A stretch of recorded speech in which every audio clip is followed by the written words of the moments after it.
Nselmilkom, u nistidinkom għal programm ieħor W.O.W. Il-ġimgħa li għaddiet kellna programm li kien b'saħħtu ħafna, xtajna ħafna affarijiet li jistgħu jgħinuna bħala nies, bħala bnedmin. Illum imma se niċċelebraw bil-kbir l-International Women's Day.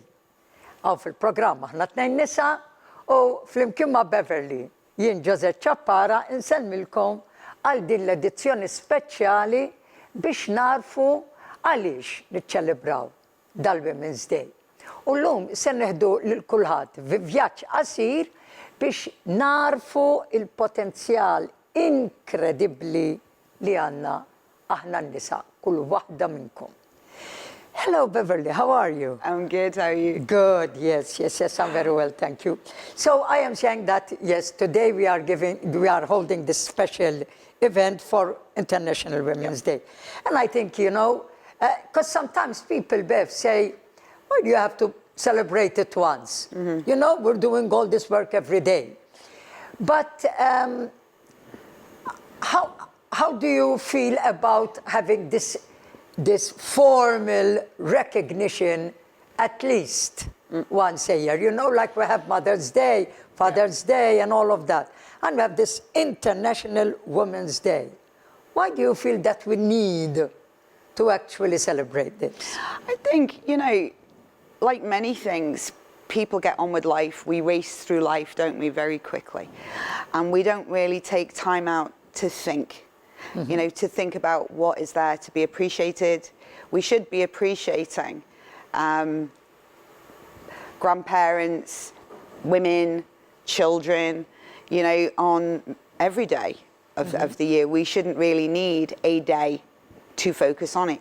But the fact of the matter is, we've got to be brought back to the present, you know, and so it's a great thing. I mean, women deserve to be appreciated. Yeah, to say the least, Beth, to say the least. We are, you know, the people that bring new life into the planet. You know, we are the people that raise those children, that look after those children in the most, you know, main cases.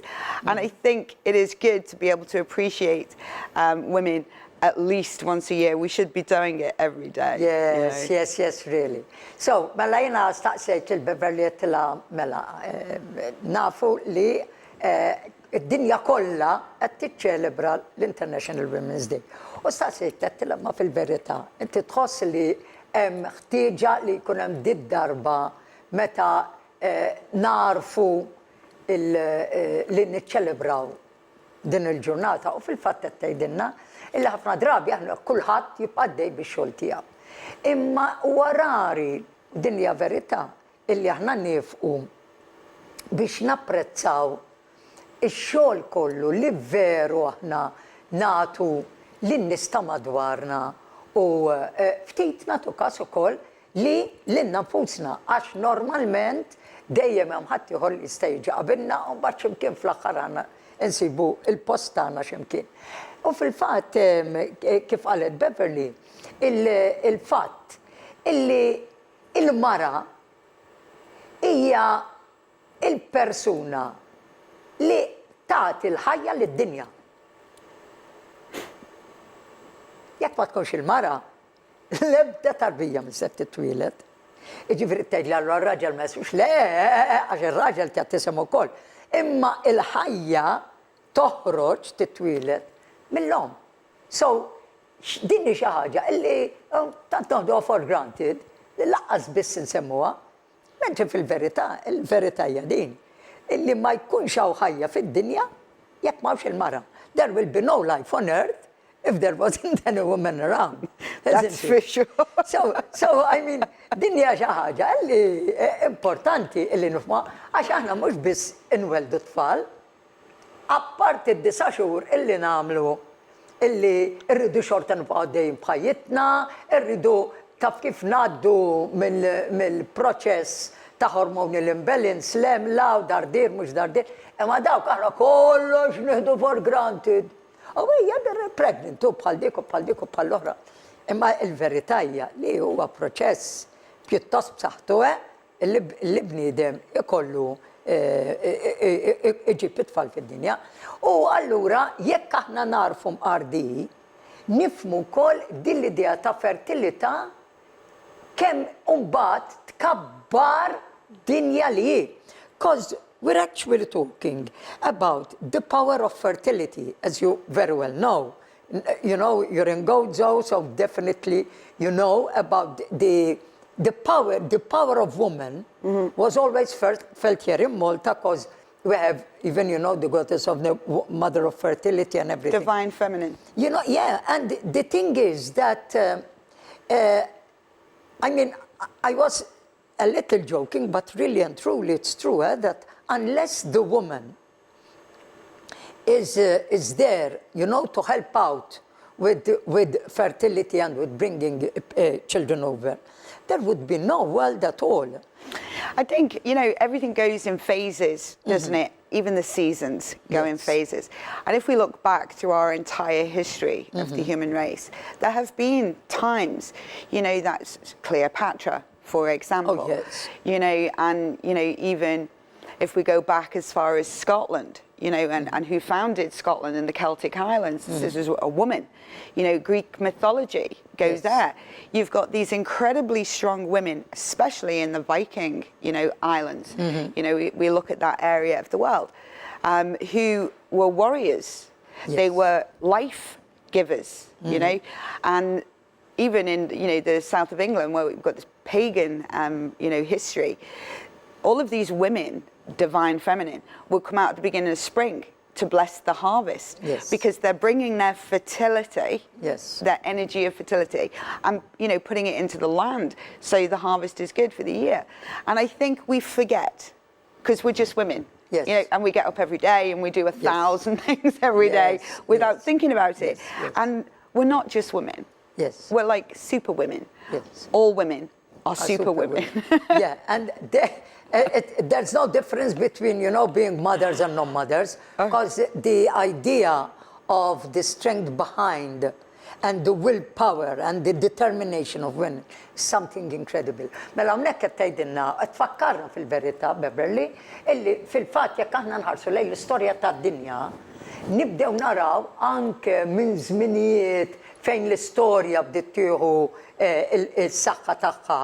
Aħna għandna l-prestorja, ġifieri meta l-istorja tad-dinja ma kienx tinkiteb, u għandna l-istorja, meta il-history, meta bdiet tinkiteb u nafu bihom. U għandna personalitajiet kbar li ħallew impatti kbar f'pajjiżhom, jekk ngħidu mitoloġija, jekk ngħidu ġewwa l-Eġittu, jekk ngħidu semmitilna Scotland, semmit l-idea fejn jien naf jekk tieħu l-Indja pereżempju, jekk tieħu Malta stess, fejn il-figura tal-mara hija xi ħaġa divina. Inħarsu leha bħala xi ħaġa divina, u nħarsu leha mhux biss għax iġġib it-tfal, imma għaliex dak li tirrappreżenta l-mara huwa xi ħaġa illi huwa b'saħħtu ħafna. Il-mara hija l-persuna li hija kolonna kbira għaliex? Għaliex mhux biss taħdem, taħdem il-ħin kollu. Il-mara li qiegħda d-dar taħdem il-ħin kollu. Titħallas għax-xogħol li tagħmel le. Il-mara illi toħroġ taħdem, mhux qed ngħid li għandha tfal, qed taħdem u mhijiex imħallsa bħal ħadd ieħor. Il-mara illi għandha il-familja u toħroġ taħdem, ħafna drabi sfortunatament għadna dejjem minna anke Malta tirranġa ħafna, imma għadna dejjem minna. Il-mara tmur taħdem ma tiġi lura, ir-raġel jaħdem u jiġi lura u jkun għajjim miskinu, imma l-mara le. Il-mara mistennija li tibqa' taħdem, li tibqa' dejja, li tissajjar, titnaddaf, li tagħmel xirja. Illum iż-żgħażagħ għall-grazzja t'Alla nittama li qed jarfuha iżjed u dawk in-nies li qegħdin jaħdmu dil ħaġa trid tiġi diskussa immedjata qabel jibdew jaħdmu. Għaliex is-sem għandu jiġi wkoll mir-raġel. So I am saying that adding to what you have been saying, you know, of this idea of having these women in history. But really and truly, Bev, you know, I was addressing these people who are, let's say, people who don't have a family, you know. But you always find that these are the women who are really the stronger, the bone, the backbone of, you know, even if they're at home and taking care of their parents and, or you know, supporting others. I mean, they are the backbone of every family, you know. And apart from that, I mentioned as well the fact that people who are at home, you know, they do all that work. Do they get paid? No. I remember when I had my first child. I've had 3 children. And when I had my first child, I was 19, 20. And it was the first time I'd been off work. And I stayed off work till she was 2. Yes. And that's the longest period of time I have never gone out to work. And it is the hardest 2 years I have ever worked in my life. And I'm 50 and I work very hard. And I was doing 18-hour days, 7 days a week, from being a mother, a cook, a cleaner, a nurse, looking after my parents, doing the mail run, doing the bank run, you know, doing admin, even a travel agent. You know, I had to do all of these things, multitask. It very much felt like I had sticks with plates and I was spinning. Juggling all the time. And you're so exhausted at the end of the day, you hit the bed, you're unconscious, then you're awake again, screaming children, you know, needing to be fed, washed, looked after. And I think going back to work for me was a break. Because there's no way that was sustainable. Funnily enough, yes, it's true. I can relate a lot Underpaid, to that. overworked. Yes. Hawnhekk fil-verità u ħafna minnkom issa jistgħu jirrelataw ħafna ma' dal qed tgħidilna Beverley.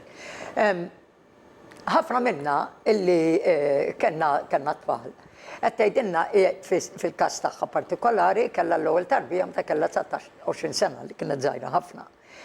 U kellha tieqaf għal sentejn mix-xogħol. Ġifieri din kienet taħdem qabel u bdiet taħdem li komplet taħdem wara. Imma meta inti qiegħda d-dar għal xi raġuni taf kif mhux biss trid tkun lon toħoseb it-trabi tisqihom, tnaddafhom, trid toħseb id-dar, toħoseb l-accounts, trid tmur tagħmel ix-xiri, kollox hu mistenni, trid toħoseb il-ġenituri tagħha, trid tlaħħaq ma' ħaġa oħra, kollox hu mistenni minn din il-mara. Għalli ir-raġel qed jaħdem. U l-mara x'qed tagħmel? Il-mara qiegħda għandha l-ħin tagħha tqasmu kif trid hi. Imma l-ħin tagħha 24 siegħa allura. U din hija r-realtà u naħseb din li għandna niċċelebraw mhux kemm aħna nies illi kapaċi nlaħqu ma' dan kollu, imma kif aħna maħniex iżjed speċjali mill-irġiel, imma kif aħna nlaħqu ma' iktar affarijiet milli nlaħqu l-irġiel. So I'm saying, you know, we are not boasting that we are better than men, but we do have to recognize that we are capable of doing many more things that a male can actually do. And I think this really needs to be recognized. U ta' hekk għalhekk aħna illum qed niċċelebraw il-bieqgħu qed niċċelebraw dil-International Women's Day. Yeah, I mean, you know, insomma kien anyway. There are differences between men and women. You know, we can't 100% always generalize, but there are. No. Women have a stronger immune system. Female babies are born immunologically stronger than male babies. These things are fact. But I think women, I don't know if it's in our DNA, we seem to be able to multitask easier than, you know, a man would be able to do. It's true. I think, you know, we can see that with our eyes. If I remember as a child, my mum would give my dad one thing at a time to do, and she'd give me 6. I was a child. Yeah. And I would complain, what is going on? And she went, he won't be able to do more than one. He'd get confused. When he's done it, he'll come back and I'll give him the next one. Yeah. Do you know what? But as a child, I can get a list of 6. Yes. Because I'm a It's very female. nice. Yes, it's true.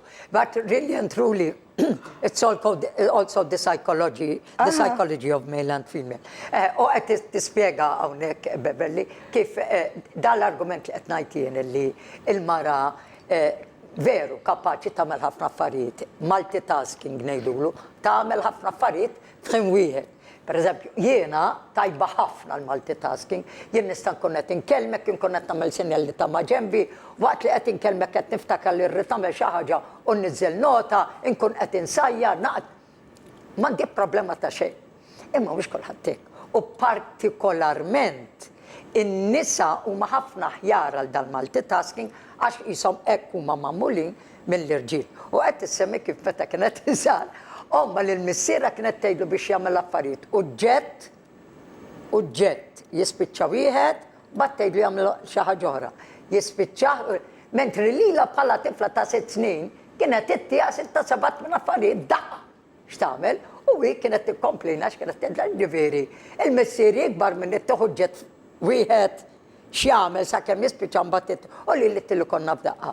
Il-verità, I always love to quote the book Men Come From Mars and Women Come From Venus. That's a really excellent book. It's really funny, it's sweet, and it's very factual. Jekk ikolkom ċans jiġi f'idejkom dal-ktieb Men Come From Mars and Women Come From Venus, aqrawh għax ħelu ħafna titħaq intu taqrah, imma fl-istess ħin tara r-realtà ta' differenza psikoloġika bejn in-nisa u bejn l-irġiel. Ġifieri hemmhekk ukoll irridu ngħidu illi maħna naqsu l-ebda valur mix-xogħol li jagħmel ir-raġel, ħankunu qed ngħidu kollox. Imma donnu għal xi raġuni stramba ix-xogħol li jagħmel ir-raġel dejjem jiġi rikonoxxut fil-waqt illi x-xogħol li tagħmel il-mara jittieħed for granted. I think this is the major issue actually, you know, that whatever a man does is highly recognized. Whatever, and it's not whatever a woman does, all the work that a woman does over and above what is expected out of a man, that is taken for granted. It is. Now, is that fair? No. It's funny you talking about the book, Men Are From Mars, Women Are From Venus. In September 2019, I went to the Health Summit, Optimization Health Summit in Olympia in London. And the author of this book was one of the key speakers. Yes, I met him as well. And, incredible person. It was astounding to watch him, you know, and he was talking exactly what you just said, you know, how do men get such acclaim, you know, because they go and weed the garden, and it's like, you know, give them an award, and, you know, he was trying to explain to men in the audience about, you know, all the things women do, but then he turned it round and he was explaining to women, you know, you understand that a man needs a man cave. Yes. Because they have to go and be away from you for a while to be the best self. And it was great, because I think anyone that's not read that book has to go out and read that book. Yes, Ellen Peels, isn't it? The name is Ellen Peels. Imma veru huwa ktieb illi jekk taqrawh u eċċezzjonali biex tkunu tistgħu tifhmu, jien nirrakkomanda ħafna. Men come from Mars and women come from Venus. Ma ħellu ħafna ktieb u l-koll itik perspettiva differenti. Kemm ta' kif tħares lejn innifsek u kif ukoll ta' kif tħares lejn il-persuna ħafna drabi jekk għandek relazzjoni ma' raġel u inti tibda irrid ngħidlu sitt darbiet. Inkun qed tagħmlu diġà is-sot. How many times do we complain, you know, about, because I'm saying that for a healthy relationship, it's very important also to understand the psychology of you know, the other person, of men, for example. Because if it's with a woman, you know, you can relate to yourself. But if you're talking about a male, then you need to understand why they behave as they do. Sometimes they say, okay, you told me more than once. Yeah, but why don't you remember? That's because they're male-brained. That's why. Yes. So, ħanif uftit għaxanna naqraħin ta' reklami u ħanerġaw niġu kummenti li għaddiet Beverly. Ibqaw maħna Wow, nkunu ma'kom minn ftit ieħor. So, għedin nitkellmu fuq kif il-bniedem, illum hija International Women's Day, għal dawk li għadhom kif ingħaqdu magħna. Il-bieraħ kien insomma aħna illum qegħdin niċċelebraw għaliex il-programm tagħna joħroġ illum. So, u qegħdin ngħidu kemm huwa importanti illi kultant nifqu u napprezzaw u nagħtu ġieħ lilna n-nisa illi ħafna drabi qatt ma nistennew xejn lura u taf kif nibqgħu għaddejjin bix-xogħol tagħna minn xogħol għal xogħol għal xogħol neħdu responsabbiltajiet kbar fuqna. Għaliex għax għandna b'xi mod dil-idea li l-mara tiflaħ ħafna iktar milli jiflaħ ir-raġel. So, allura u dik kibret magħna. This idea that somehow we accept the fact that a woman can shoulder much more responsibility than a man. And really and truly, maybe in a way, psychologically we are made different. As you said, even immunologically we are different. Ġifiri fil-verità, kemm bħala sistema immunoloġika ġifiri ta' saħħa ta' fibra ta' mara. Bħal tfal bniet li twildu ikollhom l-immune system tagħhom ħafna iktar b'saħħtu minn dak tal-irġiel. U din il-ħaġa donna li tpoġġina f'pedestal fejn iva għandek di morrejt l-ommok, issa nsaqsu l-ommok, issa da. U mbagħad il-missier jieħu deċiżjonijiet imma donhom l-affarijiet tal-missier għax l-oħrajn huma ħmerijiet. Ma l-affarijiet id-deċiżjonijiet li jittieħdu. I'm quoting like when you know you're in the family, and I'm sure this sounds very familiar, and you know there are things going on, and the father or the male would say, yeah, you go to your mother with this, it's not my issue. Hello, why shouldn't? Because it's too petty. And what's not petty for a woman then? You know, so so I think it's good to understand that and to recognize and today to celebrate l-lum niċċelebraw illi ħin kollu illi natu aħna mhux biss għalina għall-familja u post tax-xogħol. And somehow even in a place of work, you know, there seems to be a lot more, I think I'm going to overstep here, but there seems to be some more compassion when there's a woman leading, when there's a woman in the admin. Do you get that impression? Yeah, I think due to the way women's brains predominantly are formed and men's brains, very different the way that male brains work and female brains work. And I think it's taken a long time for women, you know, to be able to rise up to certain jobs and hold certain positions because of our gender, because we're women. And as you said, in the home, you know, the father will say, go and ask your mother. That is a belief system and a behavior that happens everywhere in the world. And the same can be said for the, you know, workspace. You know, there are some jobs, say police or councils, politics, you know, education, head of, where there have always predominantly been men, you know, operating them. And women have fought very, very hard to show they are equally capable and can bring something more to the table. And what they bring is not only compassion and this female energy, it is our ability, genetic ability, to spin many plates at once, because we as women always have, you know. So we're not dealing with one thing at a time. We can multitask automatically. So we bring compassion, the divine feminine, and an ability to multitask to the table, you know, in the workplace as well as in the home. Yes, yes. U fil-fatt fuq il-komment li għamiltilla li ħafna drabi aħna sibu ruħna illi minħabba f'dil-abilità li għandna ta' multitasking li naħsbu kapaċi nibqgħu nipproduċu u nkunu tajbin f'kull kategorija illi aħna niddeċidu li nkunu tajbin fiha fl-istess ħin, fl-istess waqt. Allura din li xi ħaġa li wkoll hija kif jgħidu l-Ingliżi an edit plus meta bniedem qiegħed jaħdem posta xogħol. Għaliex? Għax inti jekk inti qed tmexxi, jekk inti għandek azzjenda f'idejk, jekk inti qed tieħu ħsieb affarijiet li huma ta' ċertu toqol biex ngħidlek, il-mara billi ġenetikament hekk twildet illi di kapaċi taħdem fuq ħafna affarijiet fl-istess ħin, il-kompassjoni hija waħda minnhom. Illi tagħder hija waħda minnhom, però hija wajż ukoll illi taraf illi jekk inti qed tipprova tilgħab xi logħba, di tkun diġà taf għax tafek sew għaliex moħħha kapaċi multitaskja jekk intix ġenwin jew jekk m'intix ġenwin. Ġifieri hemm dawn l-affarijiet li huma wkoll affarijiet tajbin ħafna. And I think mentioning this now, Bev, you know what's hitting me? Like, let's say now we are going through this pandemic, okay?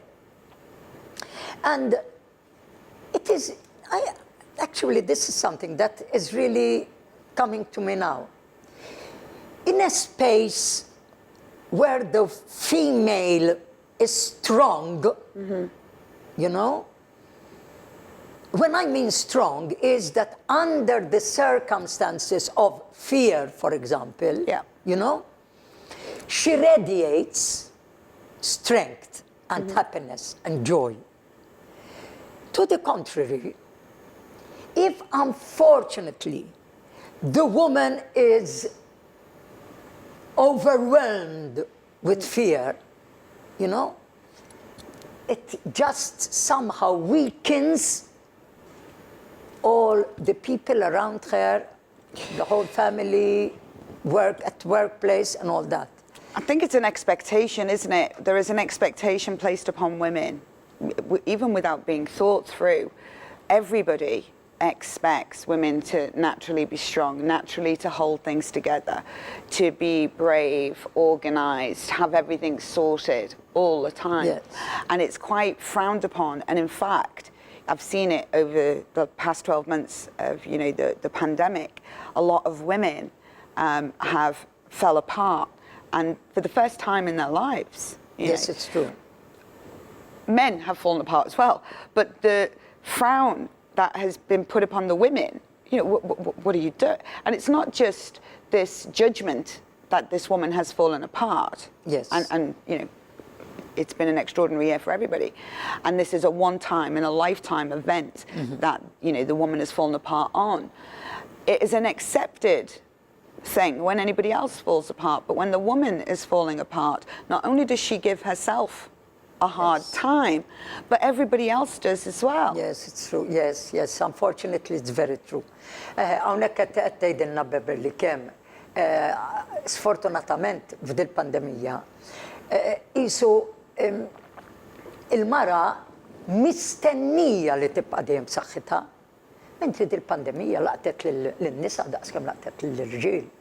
Għandek l-irġiel li jagħmlu li ħadu għabi kbira li affettwatom b'mod kbir, imma għandek ukoll nisa.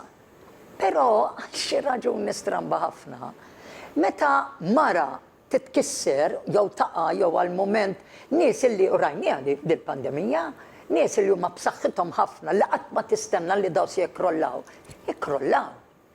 Imma donna nsibuhom diffiċli biex intuhom ċans li jirpiljaw minna għax isna ma naċċettawiex. U il-biża hija waħda mill-affarijiet li affettwatna il-koll nisa rġiel tfal kollha affettwatna u il-repercussions tagħha għadhom ġejjin. Għaliex taqaf il-pandemija, mbagħad irridu nfejqu lilna nfusna minn dan l-istat mentali emozjonali ta' biża kbira illi qegħdin inħossu.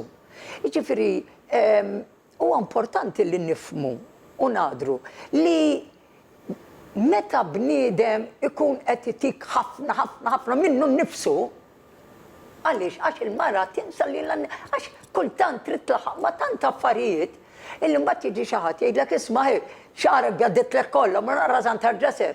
Tgħid tara veru? Askont, taras fil-mera biex tinħasal u tiġri l-barra. U ma tibdix tirrealizza affarijiet żgħar li normalment intu ħossibhom ma jfissirx li għax ikollok xarik abjad. Imma tkun waħda bħali l-dilettanta li dejjem ikollha l-kulur.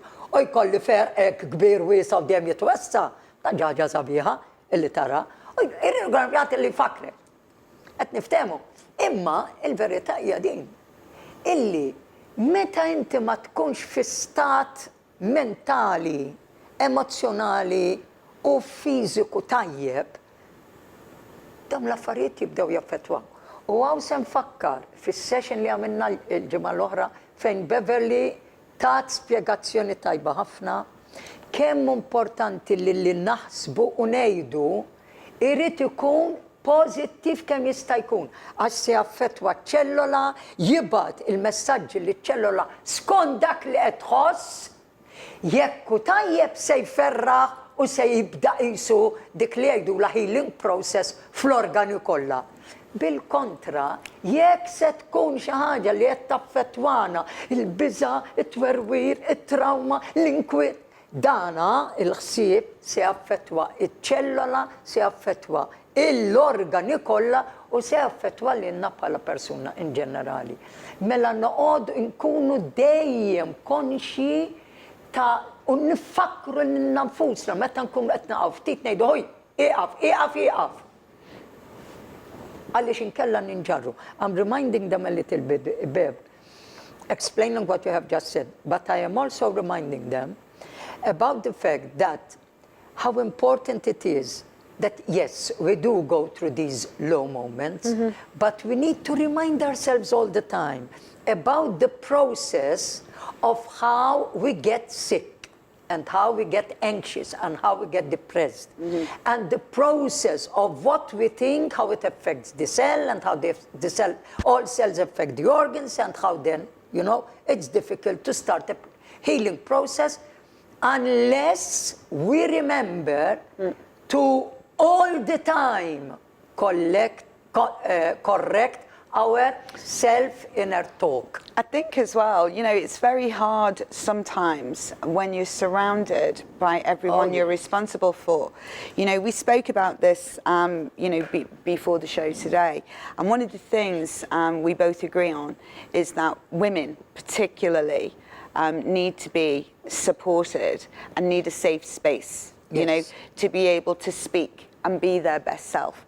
And one of the things I think is a great idea is that you and I facilitate this week a Zoom for women, you know, women in Malta, who can come into that safe space, right, speak to you and I about whatever it is they want to speak to without judgment, you know, and we can hear all of their stories and we can hear all of the things they maybe struggle with this past year in a safe space, no judgment. Good. And we can embrace and appreciate the women, you know, that's a great of idea. Malta. Because I think that that would be a really good thing for some women to have a space, because we can't do it in our families because we're holding everybody up. Yes. We can't do it in a workplace, all right, because we've got to be seen to be strong. Yes. All right. So where, pray tell, where can we do you that? You need a platform and not for be that. judged. Yes. So whilst I'm translating, you need now to think, because this is a lovely idea, when would be the best day and time to do the Zoom meeting? So, għawnek għattejt Beverley, illi, aħna dejjem nippruvaw f'kull program natukom xi ħaġa biex naqsmu, għax fil-ħajja ma nistax tuħu biss dejjem trid tagħti u tieħu. U għandha din l-idea tajba li naħseb hija idea brillanti, fejn qed tgħid illi qed toffri illi tsir Zoom meeting għal dawk minnkom li għandhom internet, sowa, isir Zoom meeting u tlabta issa toqgħod taħseb ħatara kif l-aħjar nagħmlu għadi u fejn. Fejn inkunu nistgħu niltaqgħu aħna n-nisa kollha, għax aħna n-nisa dejjem għandna dejjem jistennew minn għandna li rridu nkunu b'saħħitna, li rridu nibqgħu għaddejjin u għandna bżonn pjattaforma, għandna bżonn spazju illi qed toffri li jkun fuq dan iż-Zoom meeting. Fejn inkunu nistgħu nesprimu ruħna, nitkellmu u bejnietna wkoll noffru forsi naqra soluzzjonijiet mill-esperjenzi tagħna stess. U din naħseb li hija idea tajba ħafna. Minnkom m'għandux dan iż-Zoom se jgħid allora ma din se tkun over and above dak kollu li qed nagħtu illum fil-programm. So, now I'm coming back to you. Mela, issa, mela din l-idea li this idea is really, really a good idea, you know, because yes, true, Bev. You know, when you have a platform where you can actually voice out something that you can't possibly express at home, and now I will give an example of this after you give us the, or shall I say it now and then you remember about the detail. You know, Bev, no, because something that right now, so people are getting vaccinated and they are being asked whether they want to get the vaccination, and many people are in fear. Yeah. You know, right. So obviously, why are they in fear? Because we have been told that, you know, people who suffer from allergies, if people have, they need to be very careful. Now, so many people are feeling very unsafe. At the same time, many people are feeling quite pressurized, because say I'm the only person in the family who says, listen, I feel I need more time to decide. I think that, you know, sometimes it's not fair that people keep on saying, no, you have to take it because it's not fair for, you know, for other people. I think it's a massive pressure. And listen, I'm in no way trying to create any conflict here. I'm just sounding the concerns of many people. Can I just translate what I'm asking you? Yeah. Mela, jena qed ngħid lil Beverly li issa se tgħidilna fejn se jsiru meta da Zoom link. Imma qed intiha eżempju għax tajjeb li konna naqra ta' ideat nantat ieħor ukoll fuq din l-idea li bħalissa kulħadd tafu li għaddej minn din l-idea tal-vaccine. Issa hemm ħafna nies li għandhom ħafna li mhumiex daqshekk komdi għaliex jew għax ibbatu minn ħafna allerġiji, jew inkella għandhom autoimmune diseases, jew inkella jinnaf għandhom issues ta' saħħa li ma jafux eżattament kemm se tkun safe di għax din għada bħalissa fazi, issa nsaqsija wkoll fuq għadin. We mention a phase 2, 3. Can you elaborate on that? Wait. U qed insaqsija biex tispjegalna ħalli nifhmu naqra x'inhi dil-phase 2, phase 3 biex anke intom li qegħdin tinkwetaw tkunu tafu wkoll illi m'hemmx għalfejn tinkwetaw daqshekk. Illi jekk qed tħossukom daqshekk pressurized fuq m'hemmx għalfejn tkunu daqshekk pressurized. Tina naqra, can you give us, in short, because we are nearing the end of, perhaps we can elaborate a little bit next time, I don't know. I think one of the things I will say is I've been bombarded with messages from many viewers, many, very similar to what you've just raised. Because it's the same with me. And what I will tell everybody, and I think it's very important, right? What we know from the World Health Organization is 99.5% of people that are testing positive for COVID will live. Now, live. Il-ħu, ġifiri deqtejt il-World Health Organization, qed isserħinna rasna illi 99.5%. Illi 99% ta' nies illi qed jiġu detektjati bħala positive cases, 99% jgħixu. Mhux imutu 99, jgħixu. Mela l-persentaġġ ta' dawk illi qed jiġu affettwati huwa minimal ħafna. Issa, I mean, these are amazing odds. You know, if somebody told you you've got 99.5% chance of passing a driving lesson or getting your degree, you know, or having a happy marriage forever. I mean, these are odds you want to bet on. These are great odds. We should be happy here. Yes, this is great odds. Thank you. Let's give this to the people. This is without intervention. Okay. Right? This is without intervention. Mela qed tagħti eżempju, għalek li kieku int, qed insaqsi lilek jiena qiegħda d-dar, jew qiegħed id-dar, li kieku inti jiġi jgħidlek isma' Tallim għal-karozza għax għandek 99%, 0.5. 99.5, qed nżidu 99.5% ċans illi tgħaddi mill-eżami. Isma' għandek din relazzjoni. Idħol għalija għax għandek 99.5% ċans li tirnexxi fiha. Isma' ħatuħ degree, ibdih il-kors għax għandek 99.5% li tġiba d-degree u tgħaddi minnha, tieħdu ċans. With no other intervention. Mina, issa, what do you mean by intervention? No, that's just if we catch it right now without doing anything. So anybody, anywhere in the world who catches COVID has a 99.5% chance of surviving it without doing anything, without dietary changes, without taking anything, just as we are. Okay, Mela, I think if we finish this program on this note, we'll talk about it next week. Yes, but I'm so grateful because at the moment I know people are very, very worried. So, serħu raskom li anke jekk minajre la namlu dieti, la neħdu vitamini, la ħaġa, la oħra, la neħdu affarijiet oħra biex inserħu. Jiena normali, fil-ħajja normali tiegħi.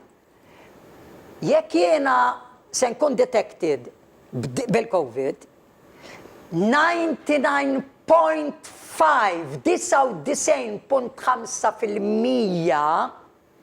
ċans li żgur se ngħaddi minnha. Mela, guys, dal-ħu qed-tajda il-World Health Organization. U dawn rridu ngħiduhom biex intom mhux filgħodu tisimgħu in-numri u taħsbu li dawn se jmutu. Le! Meta wieħed jagħmel il-persentaġġ li hija verità ta' dawk li vera jmutu biċ-ċirkustanza, il-persentaġġ jiġi 0.005 xi ħaġa, jew 0.003. Imma issa Beverley qed tgħidli għaliex għax il-World Health Organization ħarġet tgħidilna serħu raskom, iva ħduhom il-prekawzjonijiet bil-fors, għax mhix ħaġa sabiħa illi aħna jkollna din l-invażjoni kollha.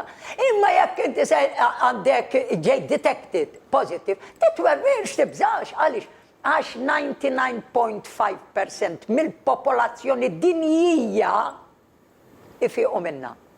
U int tal-limt magħna illi kull ma trid tagħmel huwa li taħseb pożittiv. Mela inti, ejja ngħidu li inti ġej detective positive, dak il-ħin ngħid, tajjeb, all right, taf kif? Kif dejjem mort tajjeb u għaddejt mill-affarijiet oħra li fiqt minnhom se ngħaddi minn di tajjeb ukoll għaliex għax jiena qed niddeċiedi li rrid inkun waħda mid-99.5% li ifiqu u hekk se tkun. Inħobbukom ħafna eżiż, kunu magħna għal programm ieħor li għandna. Nirringrazzja dejjem jiena lil-Juju, lil-Naomi u lil-Francis li jgħoddu sibċari ħafna il-inkollu. Nirringrazzja lilkom li qegħdin magħna u jiena fismi Joseph Chappara u fisem Beverley. Kunu magħna. Maybe next time we can come up with some more of these positive details. You know, and I be grateful. Be grateful they are the odds. It's amazing. Mela kif qed tgħidilna Beverley jiena stedinta biex forsi il-ġimgħa d-dieħla nkunu nistgħu nagħtu naqra iktar fatti li jagħtuna jollunna l-moral naqra fis-sitwazzjoni li qegħdin għaliex jaħassa qed nisimgħu biss bil-ħafna affarijiet li u ngħaddu wkoll ta' qegħdin minn ċerti affarijiet. Imma il-verità mhijiex dik ir-realtà li qegħdin naraw. Fil-waqt li nsellmilkom, ngħidilkom dejjem ħoddu ħsieb saħħitkom u dejjem uru gratitudni għal dak li għaddejjin minnu, għax dejjem hemm x'nitgħallmu. Qabel ma nispiċċaw mallar rridu ngħidulkom, idħlu fuq Zoom, hemmhekk għandkom fejn tridu tidħlu nhar l-erba', jiġifieri għada fis-7:30 ta' filgħaxija. Għada Wednesday 7:30. Kunu magħna għal dan iż-Zoom meeting. Insellmilkom, wow.